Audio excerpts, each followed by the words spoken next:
constantly, unremittingly in danger of falling and losing everything. Anyway, when you start sexy hiking, you're standing next to this dead tree that blocks the way to the entire rest of the game. It might take you an hour to get over that tree, and a lot of people never got past it. You prod and you poke at it, exploring the limits of your reach and your strength, trying to find a way up and over. And there's a sense of truth in that lack of compromise. Most obstacles in video game worlds are fake. You can be completely confident in your ability to get through them once you have the correct method or the correct equipment or just by spending enough time.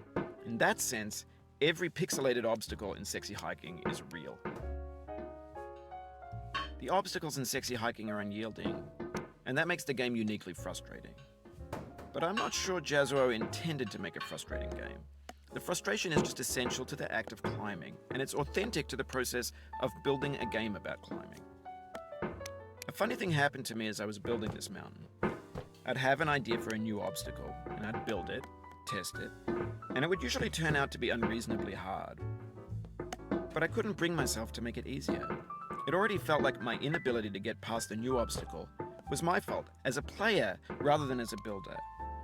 Imaginary mountains build themselves from our efforts to climb them, and it's our repeated attempts to reach the summit that turns those mountains into something real. When you're building a video game world, you're building with ideas, and that can be like working with quickset cement. You mold your ideas into a certain shape that can be played with, and in the process of playing with them, they begin to harden and set until they're immutable, like rock. And at that point, you can't change the world. Not without breaking it into pieces and starting fresh with new ideas. For years now, people have been predicting that games would soon be made out of prefabricated objects, bought in a store and assembled into a world. And for the most part, that hasn't happened, because the objects in the stores are trash. I don't mean they look bad or that they're badly made, although a lot of them are. I mean they're trash in the way that food becomes trash as soon as you put it in the sink. Things are made to be consumed and used in a certain context, and once the moment is gone, they transform into garbage.